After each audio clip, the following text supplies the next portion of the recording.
Hello, everybody, and welcome back to whatever the hell this team is going to be. We made some changes in the last episode, as we do. Me make changes? Never. If you're new, maybe. Well, then again, even if you are new, we've made a lot of changes. Yeah, more changes. I'm not going to say they're not the riskiest moves in the world, but I mean, picking, the whole Gleboff deal, I don't hate. I like the idea of getting them when Timo Meyer became unavailable. Getting Matt Zuccarello for Philip Grubauer. Grubauer wasn't doing much, so why not? We didn't have to give up much to do it. Now, there were other players, like a Roman Josi, for example, that we could go for. Some other younger defensemen as well, but for Roman Josi, I mean, let's be honest. I mean, maybe Grubauer would have worked. It likely would have been Grubauer plus. I don't think it would have worked, is the issue. I think if we were to get a Roman Josi, you're saying goodbye to Hischier, Stützle, or Necas. And I don't like the idea of that for Roman Josi, at least. Like David Pastrnak, Leon Draisaitl, sure. So that is the reason why I didn't go for certain people. Of course, there are certain players that we haven't gone for yet that we might still be able to get down the road. Time will tell. Right now, let's get into simming the rest of the season. It could easily end up being a draft episode for us. We will sim to the middle of March and see where this team stands in terms of maybe any hope of being a playoff roster, playoff squad, and it is very unlikely at this point. 73 points. It takes 79 to make the playoffs. So we're not completely out of it. View it as 6 points. View it as 3 games back, of course. It's Ottawa and Florida, San Jose as well at the end of the week, and we won 2 out of 3. Not brutal. 3 more games here in this next stretch. New Jersey, it's a loss. Lost 2 out of 3 there. Okay, so we're probably going to be on the outside looking in here. Unfortunately, it takes 86 points to make the playoffs. We are on 79. So I think we are going to fall just short, which is to be expected, but the fact that we weren't like a tragic team is pretty nice. Winning more than we're losing, but still around 500. Yeah, that's it. If it wasn't it before, that's definitely it now. We have 3 games left this season, and we are 9 points out of the playoffs. So done and dusted for this regular season. Looks like Andre Palat might go down as team leading scorer. Final game of the season against Buffalo, and we lose. So 40, 37, and 5 in our first season. As ridiculous as that seems, everybody is on 82 games played. So let's take a look. Of course, in the Atlantic, it was Tampa, Boston, Buffalo, Toronto, and Florida. What the hell even are these rosters? Philadelphia, Pittsburgh, and New York also make it. In the Central, Chicago, Dallas, Winnipeg, and Colorado. And in the Pacific, Vegas, Anaheim, Calgary, San Jose. Again, this isn't a fantasy draft, so how some of these teams are making the playoffs, don't ask me. It's an EA thing. As again, Palat led the team in points. Hischier was up there. Vrana, Stützle, Zuccarello. How did Zook do once he got here? 20 points in 20 games. Can't say that was a bad pickup. Thomas Tatar, 56 points. Malgum of 48. Necas with just 46. Leading goal scorer was Jakub Vrana, the only guy to break 30. Defensively, Ronick did pretty well. Seider did pretty well. Andrei Sekera wasn't that bad either. Dadonov was the lone defenseman to finish as a positive in the plus-minus. Mrazek, a 916 save percentage. Kivlenix, a 917. So we certainly did better with Mrazek as the starter over Grubauer. And again, yes, we got Zook out of it. Yes, he'll have diminishing returns. But I still don't hate the move. As you get a look there at the leading scores, top goal scorer was JVR with 50. Defensively, point leader was Oliver Ekman-Larsson. Oh, NHL 22. You can't be here fast enough so that I can get back to playing franchise mode stuff with custom rosters. I don't know exactly what I'm going to do for the start of NHL 22. We'll probably do a franchise mode. We'll probably use EA's default rosters. Let's hope they're interesting enough with the whole X Factor edition. That could be cool. And then the custom rosters will just, oh my God. God help me if I lose my custom rosters next year. God help me. I think Cole Caulfield will end up winning the Calder because of the 35 goals. So very, very excited. Again, we are less than 2 months away from NHL 22. Thank God again for that. So playoff-wise, it is Vegas, Colorado, Anaheim, Calgary, Chicago, San Jose, Dallas, Winnipeg, Tampa, Florida, Boston, Buffalo, Philadelphia, Toronto, Pittsburgh, and the New York Rangers. And we will go ahead and sim through all of this. And we'll see how much of the offseason we can get through here in today's episode. Draft-wise as well, I don't know what we're going to do because I don't really know how many picks we have left. Miracles happen. The Toronto Maple Leafs win the Stanley Cup. A fantastic job for them. I think I called it our first season. Oh, yeah, 21-22. First season? I don't even remember. Toronto wins the Stanley Cup, sweeping the Anaheim Ducks in the final. They beat Philly, New York, and Tampa along the way. So, again, Toronto wins it. And, yeah, our second season, actually. Back-to-back Canadian champs. McKinnon won the Art Ross, Landeskog the Hart, the Norris to Theodore, Pasternak the Lady Byng, Morgan Frost did in fact win the Calder, Nylander the Conn Smythe, Vasilevsky the Vezina.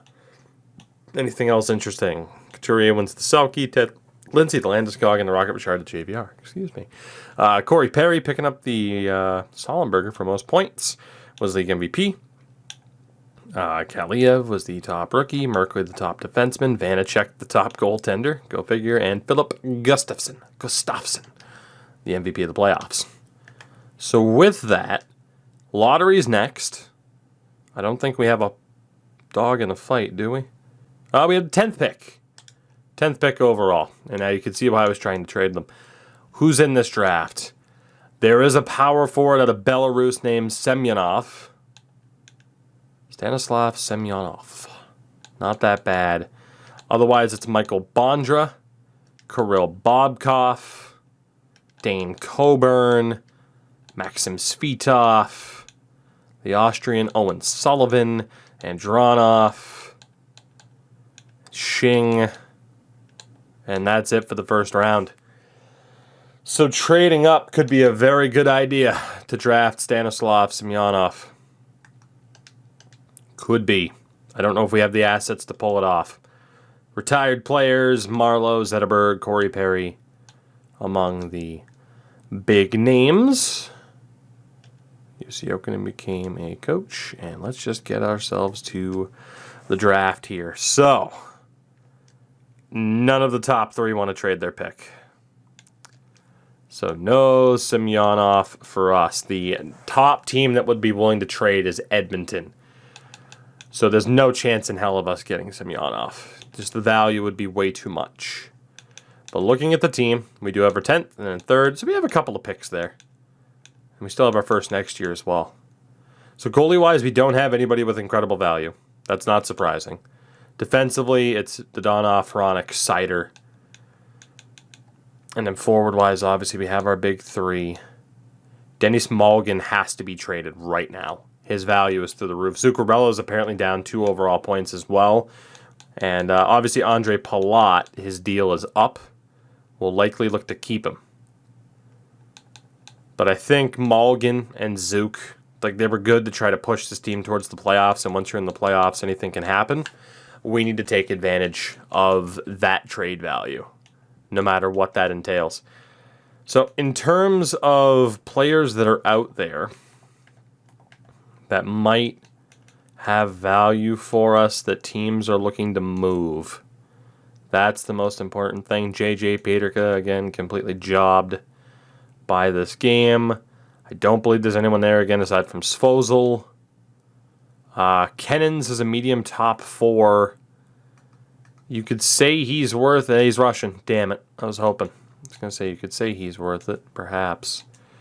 Barron... Bo Bennett. Do we have anybody? Berg, Ethan Bear. It's not looking too good for players that we could actually get on decent deals. In terms of, teams want to get rid of them. We're still looking at, hold on, Exelby? Yeah. It's not that good anyway. We're still Radek Faxa, who we had, did we not? Again, I don't want to give up anything to bring in that much value. That's just not worth it to me. Even if it was like a third-round pick, at least not right now. I mean, maybe you could say he's worth it, but we have a couple of guys that we're trying to get rid of that are kind of along the same lines, right, of talent. So Ryan O'Reilly was available, SDA and Hollander. Yeah, so there isn't anybody that we can kind of get on a good deal, unfortunately. So we'll let Nashville make the pick. And they took Mestre.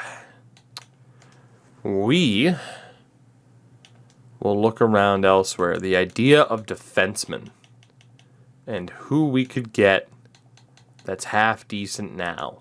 Nobody there on Anaheim. Don't believe there's anybody there on Arizona. Boston does have Zaboral, who's not that bad. He would certainly be an upgrade on who we have now. So, talking about moving Malgin, move Malgin, include Zaboral in the deal, and get back draft picks as well. Not a bad way to go, especially if it could be picks next year. How close is that? Rejected. What if we take out the 4th? What if we take out the 5th? What if we take out the 3rd and re-add a 4th and a 5th? What if we take out the 4th? What if we take out the 5th? Shit. We'll come back to Zaboral, because then you could argue it's not worth going after somebody like Zaboral. It might be worth going after a big fish. So there is Zaboral on Boston. Buffalo, I don't believe there's anybody there that fits the nations that we're allowed to use. Sheelington's another, well, technically Swedish. I mean, if you talk about, birth. We're going off of the flag in-game to avoid any confusion. I get that there are players that are dual nationality and stuff like that, trying to keep it as simple as possible so that nobody's like, well, why is this guy on the team? And then we have to explain it 6 more times before we trade that person. Man, we got nothing. I mean, again, like Dean Kukin, but he's not any better than who we already have. We might have to try to make a move for a Roman Josi if we want to improve the defense. We might not have a choice. This might have to be the time that we go for it. Juleson, Nadivara. Man, we got nothing. It's pretty barren in terms of what's out there for options. So, yeah, but see, look, Josi's not that far off from Pasternak. That's not going to happen until they want to trade him, and I don't believe they wanted to trade him at the deadline. That's just not going to happen. And if you were to say, oh, well, who do you want to use that crazy value for? Obviously, I'd rather use it for David Pasternak. Libor Hayek is a decent option, but, I mean, that's pretty much... I'd probably rather go for Hayek over Zaboral. Hayek on the Rangers, definitely an option if we elect to not go for a crazy kind of big-time move, which would be for one of the big players, of course, we've kind of talked about before. And honestly, too, I'm hoping whoever drafts that guy that we're looking at ends up wanting to trade him immediately. That's why I'm not rushing to make any big moves right now. Let's see. Washington, again, don't think they have anybody there aside from like Michael Kempney, who could be a slight improvement. Martin Fehervari is eligible, but I just don't know if he's going to develop. There are definitely some players we can go out and get. Radim Simic. They could improve our defense, but not drastically. It's kind of the one thing that we're missing. We have an okay team. We're just missing a lot of star power. So, I mean, yeah, Libor Hayek would fit in pretty well. We'll see what happens here in a second. Let's see who makes that pick and picks up the guy that we want. It's basically impossible for us to get him. It was Ottawa. He's a 78 medium elite. Let's take a look at the Sens roster. They are not willing to immediately trade him. That first round pick has to be dealt. David Pasternak's value has only gone up, unfortunately. I think we look at our big three. Necas has fallen behind. I think we look at the 10th overall pick, which value has dropped. We look at a Dennis Malgin. We look at a Matt Zuccarello. How close are we? Yeah, not enough. So it'd be great, too, because we dump a lot of cap towards the Bruins. We don't have a second. It would take another first next year, unless that third goes through, which it doesn't. And then you start to argue, is this worth it instead of a more well-rounded approach? I mean, this is basically the most we could possibly offer without it just being ridiculous. And we are still not close. Okay, so the Pastrnak dream is completely dead. We have to sell off our bit pieces here, and that 10th overall pick might get dealt to for a player and prospect. So let's go back to the New York Rangers. I do like the idea of picking up Libor Hájek, who, I mean, might not get much better, and you could argue his value is about to fall off a cliff anyway, but so is Dennis Malgin's. That probably won't go through 1-for-1, which means this is less likely to go through, but you never know on this game sometimes. 1-for-1? No. I mean, we need players. Again, the problem is they just don't want to give up these guys. We have to buy on every deal, essentially. So as much as I'd love to get Hájek, I just don't see it necessarily as being worth it, and it's probably going to be the same thing with Zaboral. I think if anything, we might need to be patient in terms of trying to get guys like that, but we could still sell off these players for draft picks. As Shane Wright goes, Bondra's off the board. He was also a medium elite, and we just had no way to trade up. So the Oilers are next. Bobkov is the best we can get, and let's be honest, he's not good enough. With how medium top 6 works in this game, he's not good enough. Svitov looks to be a dynamic sniper, but again, at a medium top 6, probably not good enough. Okay. So, no doubt we're trading our pick. Let's go ahead and sim to our pick. You guys can see at least who was next off the board. We can call a timeout. And let's recoup some draft picks here after the madness that started this series. We will start off with Dennis Malgin. Anaheim made the Cup final this year, but they might not make it next year. They do not have their first round pick next year. Damn. I want a team that wants Malgin, that has their first round pick next year to trade. Carolina, not interested in trading their first. Or we try to make things happen in this draft, which is very, very unlikely. You get maybe 2 seconds from Dallas or something close to it. Let's actually see how close this might be. 2 seconds? Not enough. What about a second next year, a third and a fourth this year? A second next year, a third and a sixth this year. Okay, so done deal. So we get a second round pick next year. We get rid of Malgin. I don't hate that. I don't hate that. The team hates it, but I don't hate it. Matt Zuccarello, was the value worth it for Grubauer? Probably not, but I could just kind of tell Grubauer wasn't going to be our guy. I would prefer to not spend a ton of money on goaltending in this series.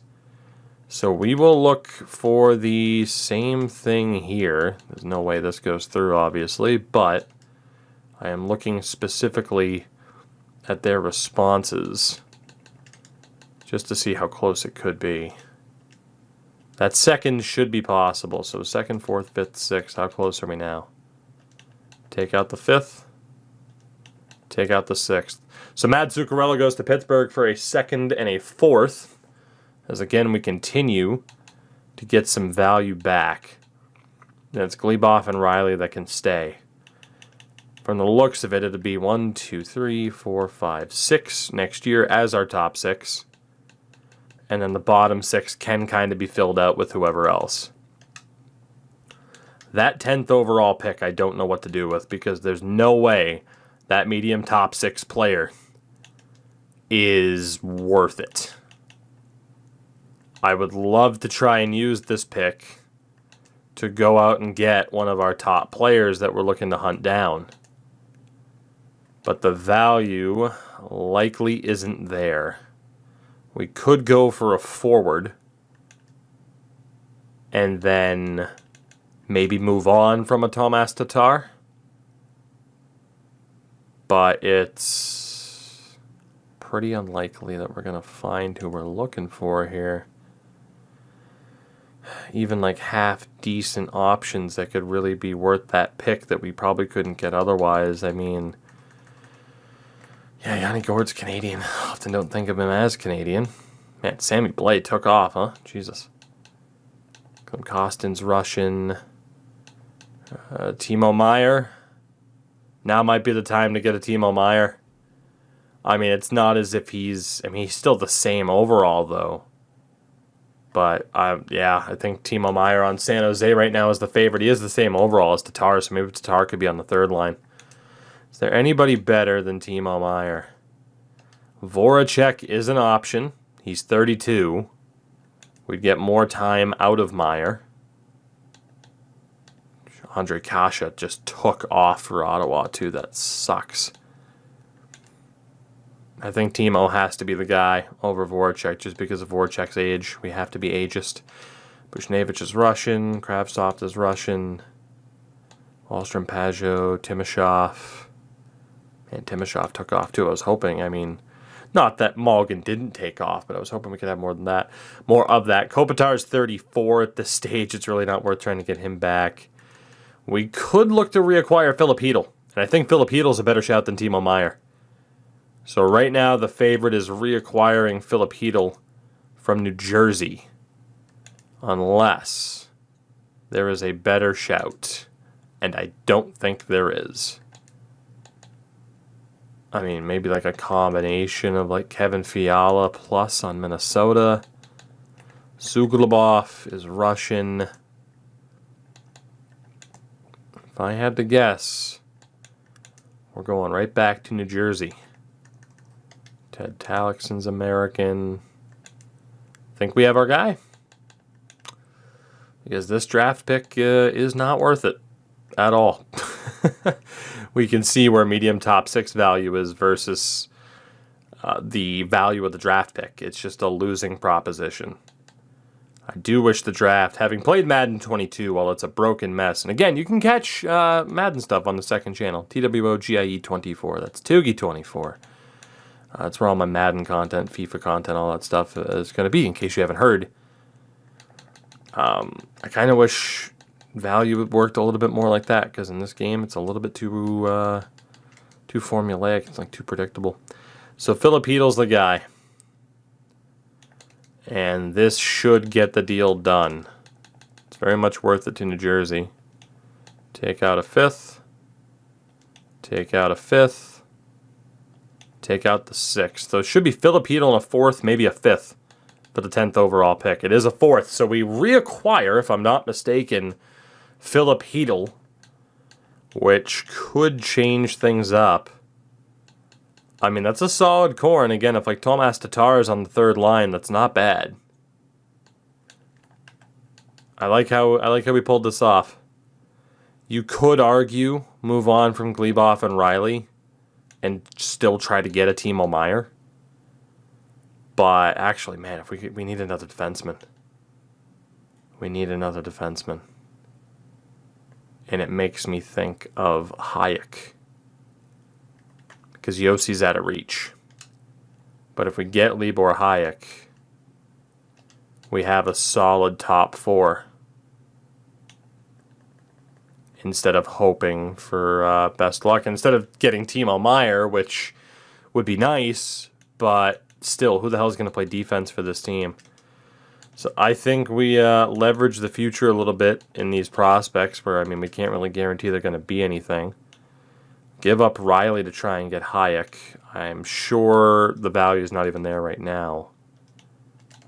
How close is it? Yeah, so I think, honestly, we just use both in lieu of using a draft pick. And that way we can get draft picks back, and you never know who we might find in a later round. So it still didn't go through. What about a 4th? See, I told you this was going to be expensive as shit, and that's why I didn't want to do it. Jesus. We'll figure it out. Those 2 guys aren't going to drop in value. They're just not. So I really have no desire to trade back up into the first round. I don't think like the value makes sense for us, so let's go ahead and see. I mean, pick number 55 is way down the road. But is there anybody with this pick? Bartkowski, Celios. And then we have another pick coming up. Mathers, Lutz. Our scouts were shit, apparently. You got a buyer. Can't go wrong with buyer. All right. So in terms of who we have pinned here. You got Bartkowski, we don't know anything about him. Mathers, his teammate, we don't know anything about him. We have no information on these guys. Damn. So, how valuable is this second round pick? Because we might be trading it away for futures. Yeah, it's not worth risking that. Third round pick you can risk. It's not worth risking that second. So it's going to be expensive, but now that we know that we really have no use for that second round pick because our scouts did a horrific job, now it makes even more sense to just try to push through the Libor Hayek deal. So I don't know if this will go through or any weird combination. I doubt it. Trust me, I'm reading the response. I know they're saying, well, it has nothing to do with what we're looking for as a team. It doesn't fit our check our bullshit. It doesn't matter. We can still get it to go through. The problem is Hayek is our best option defensively that we can actually afford. But we're not going to get him. So instead we're going to go to Boston and talk to them about Jakub Zaboral and hopefully getting draft picks back instead of just getting Libor Hayek. And we'll see if this works. Let's just add too many picks next year. No way will that go through. Take out the second. Take out a 4th. Take out a 3rd. Jesus. What if we just add a bunch of late picks this year? Take out the 4th. Teams aren't really willing to play ball, are they? Oh, man.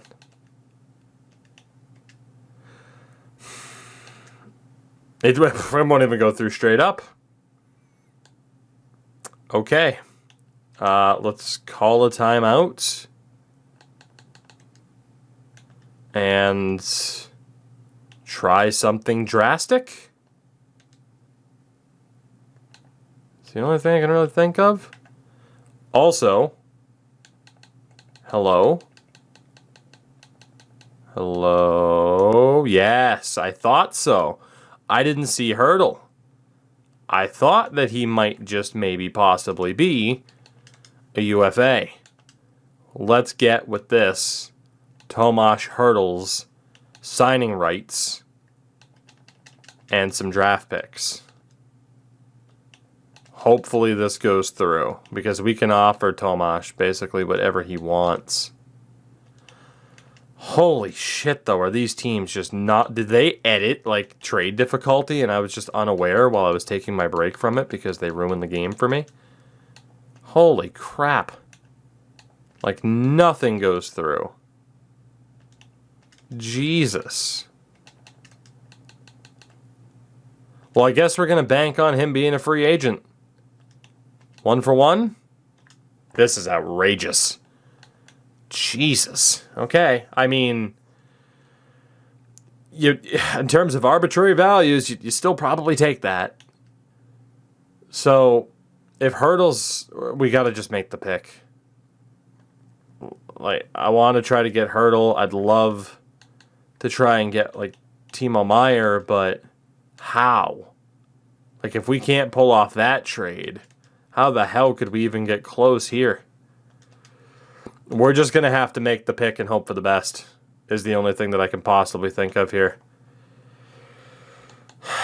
So, Bayer and Kaleta will ignore. So we have a Croatian, we have a German, a Swissman, and an Austrian. Celios is the youngest. He's also a defenseman and the second highest rated, behind Ned Bartkowski. Evan Celios, Julian Lutz, Jack Mathers. I mean, it's not as if any of them scored. 29 games for Ned just shows that he played a decent amount. Although Evan Kaleta, I know is only a medium fringe, but he could actually be our starter. Because he's going to have like a 70, 72 overall. I can't believe I'm doing this. Wait, Kaleta's available later on, right? Yeah, we have picks before that. So we should still be able to get him in the next round. I mean, who the hell do you take? Let's go for, it's either Mathers or Celios. Let's take the Croatian. Why not? And he's not good, which isn't not exactly unexpected, but I couldn't exactly get anybody else. So we have Mathers, we have Lutz, we have Kaleta. When's my next pick after this? 93. Let's take Kaleta. Get ourselves a goalie, the Norwegian Evan Kaleta. 69 overall. Okay, a little bit lower than I would have thought. But still, he can likely be our starter. And in terms of crazy potentials, Bayer was a medium 9. Mathers wasn't that good. Lutz wasn't that good. And I imagine it's the same thing in round 1. I'm not even going to bother looking. We have Dominic Tinnell, Alexander Nichushkin, Vic Jenkins, and then more picks coming up. So, I mean, Tinnell's obviously the only one that we have info on, really. Nichushkin as a goaltender. And then Jenkins apparently 4 years away. I mean, an outside chance at low elite. It's unlikely. I'd hate it if Nichushkin ended up being a medium elite just because of the value. But I also don't want to sit here and just draft goalie after goalie after goalie. But who of this bunch has the best chance of being an elite? I'm going to go for Nichushkin. He's another fringe. Damn. Was worth a shot. There was another Nichushkin. Anybody with a crazy... I mean, Jenkins was a low 9, for God's sakes. Yeah, this draft is crap. Nelson Tinnell was a low 9. I mean, we got the best player of the group there. We have Demetrius Gill, Jack Yoshida, and Kavasha as the big 3 right now before our next pick. Another goalie in Kavasha. There's Jack Yoshida or Demetrius Gill. Let's go for Gill. He played the most amount of games. We'll take the Swiss option, Demetrius Gill. He is trash. And hey, what do you know? It's back-to-back picks. So Yoshida's still on the board. We'll take Kavash out of there. Got Marcus Goldobin, Brad Caffrey. I mean, just nothing. Oh, good. There's a Bengoa. If you know, you know. Mashenko, Hurd. I mean, this is just awful. Yeah, and obviously there's nothing there, even sorting by potential. I knew there wouldn't be, that's why I hadn't done it. Highest rated guy left is Yoshida. Just take the risk. Who played the most games? He is number 29. Nobody had a crazy amount of points. Let's just go for Jack Yoshida, I guess. The Hungarian. Trash. As was expected. In terms of other pinned players. Oh boy, pick number 119. We know basically nothing about Marcus Goldobin, the Belarusian. There's also Brad Caffrey. Let's go for Goldobin. Trash. Shocker. I mean, these picks we know basically have no goddamn value, so let's go for Tomas Hamara. Trash. Can't even get lucky with one pick. Man, you got Mishenko, you got Hurd. Take the defenseman. We'll take Bryant Hurd. Hurd, you were trash. This is about as bad as I expected. Got Russell, Nystrom, who's more of a safe bet. Graham Richards, who we know nothing about. Valeri Saprikin, who might have a little bit more going for him. He's an overager. Feneganov, affectionately known as Offenoganov. So that has to be a real person. I've never seen that name before. Artem Volkov. Barbanek, I'm pretty sure is real. Jesus. Let's go for... I mean, Zach Nystrom's... At least we know what the hell we're getting with him, but he's 20. Oh my god, all of these guys just suck. Let's go for Nabokov. He's 20, but whatever. We got nothing else. He's trash. Let's just get through this draft. I mean, there's just like no hope of finding steals here from the looks of it. My god. Just who's the next? Stanislav, that's got to be... Okay, this dude, Zubov, he's 20. And he's trash. And apparently I had a pick there again, back-to-back, maybe. I don't even know. No, we're done. Okay, we're out of this draft. So, I mean, in terms of the actual picks, it was all garbage. I'm going to have to redo the scouting and all that again in a minute. But I think we did okay. Godlevskis, we can re-sign. We're going to re-sign Peter Mrazek. Like, he's our guy. Kivlenix, we're going to make sure stays. Godlevskis, we can sign. Defensively.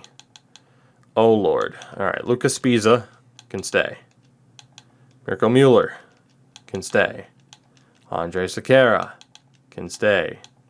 Siegenthaler, Yarosh, Yannick Weber, Holzer, Polak, those guys can go. Johannesson can go. Yeah. We'll likely end up re-signing a decent amount of them, but they can go. When it comes to the forwards, Natchez will qualify for the moment. Andre Palat needs a new deal. Sign him up. Michael Frolik, sign him up. Rafflecopter, sign him up. And then everybody else, I mean, for the most part, can just kind of go. We'll be bringing back the vast majority of them, but they can go. I think that's the best way to do it. We had a couple of people reject, no surprise. Primarily it was Peter Mrazek, whose 5-year deal is ridiculous. We'll give him 5x5 because apparently he's Linus Hallmark. If Spiza wants out, he can go for the moment. And then forward-wise, again, we're okay. Let's work on re-signing Martin Natchez. And we should be fine. There we go. Done deal. So let's see who's available in free agency. Got no problem with letting the staff expire. I want to know who's out there. Again, we have to completely redo the coaching and scouting. I'll do that off video. So who's out there that we can get? Goaltending-wise, I think Elvis, right? Because we have Demko, who's not available. Shesterkin, Rask, Bennington. Elvis as a Latvian. Outside of that, I don't think there's anybody else. It just brought me right back to Elvis. Yeah, it just keeps doing that.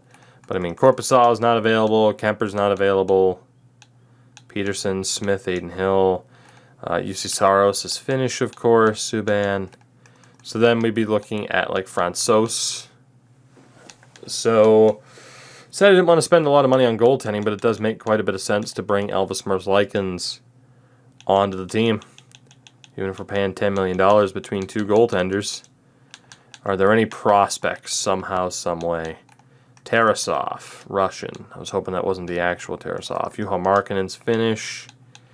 Yeah, basically nobody. There might be a fringe goalie or two. How many fringe goalies are out there? Crapload. Paric. Okay, so Lucas Paric is there. He is an option. That might bring us up to too many goalies, though. I'm not sure. Kirill Ustimenko is also available. So we can get these two into the system. So that's 3 goalie offers that we have out. Matt Villalta is Canadian. Adam Huska is also available. We are going to be like completely reworking the goaltending situation here. DeMarchi's American, Fitzpatrick, Rand, Ottinger, who I still can't believe they gave medium French. So we have 4 offers out for goaltenders. So immediately, that means we got to move somebody off roster. The 2 that we're going to keep are probably Mrazek and Kivleniks. I mean, I want to keep Matisse, obviously, because we all know it absolutely sucks what happened. But from a video game perspective, it makes sense to move on for now and then bring him back later. So we'll move on from these 2. Whatever team can take them. Looks like Arizona. And let's just get whatever we can get. Yeah, I don't care if it's a 5th, if it's a 6th. I don't really care if it's a 7th. 6th rounder doesn't go through. Oh my god. Alright, 7th rounder. So, sucks, but we had to do what we had to do because there actually ended up being some goalies on the market. Defensively, Riley, I wish Parayko was available, but he's not. Pollock, Manson, Schultz, Douchebag, Subban, Giordano, Bear, Edler. And just to sort by overall. And there's nobody there for us, unfortunately. Michael Kempney is out there. He'll help a lot. And we will pay him to influence him. Marcus Nudibar is Finnish. Mata's Finnish. Murphy, Bear, Larson, Douchebag. Stetcher, Coburn, Kulikov. Is there anybody else here? Jan Ruda. Didn't mean to hit Ben Sherratt, but I believe Jan Ruda. Rootin' Tootin' is available. Indeed. He wants an absurd contract, but beggars can't be choosers. Anybody else, we're fine. Like, he can replace Lucas Pisa, who I'd still like to bring back, actually, if he's willing to sign. And then Christian Juice is Swedish. Bowie, Kulak is Canadian. Yeah. Rowena Lettinen. Okay, we look good. Prospects. Wad, Douchebag. Anybody? Oh boy. Low 4s, like Seekenthaler's still an RFA. Medium 6s aren't really worth it. If we're being honest, it's a horrible potential. And then forwards. Who do we got? Couturier, no. Goodrow, no. Malkin, no. Tomas Hertl, though, does hit the open market. He's going to get big money, and he's going to get it from us. Let's hope that that goes through. Honestly, I'm going to wait and probably just hand him a max deal. Mika's not available. Berge's not available. Malkin's not available. Wood, Kadri, Ritchie, Stashny, Pavelski, Russ, Strome, Brown, Radulov, Hoffman. Dominic Kubalik is available, which is great news for us. Forward-wise, we're going to be looking good. It's just, can we work out a deal for a defenseman? Burakovsky is Russian. No, Swedish. I always make that mistake. Nino, as a Swissman, is available as well.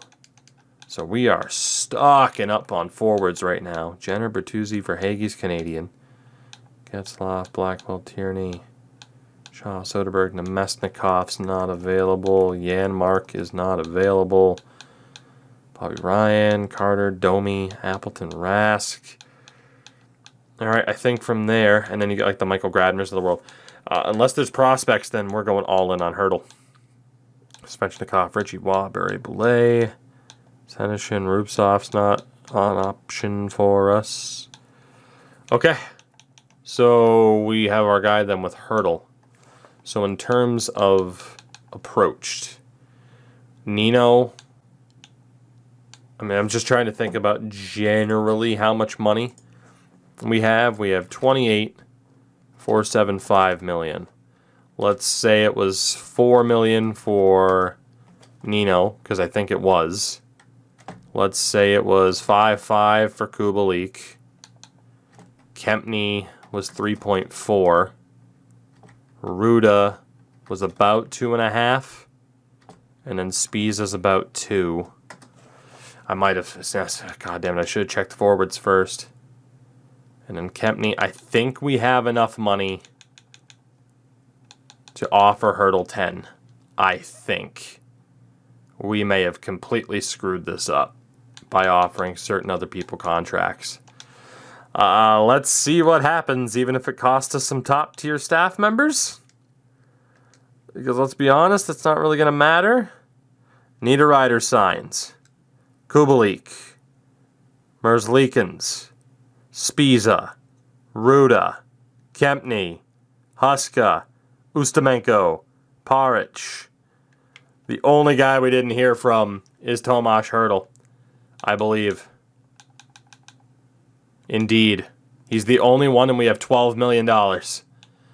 Will Tomas Hertl sign with the team? Let's find out in the next episode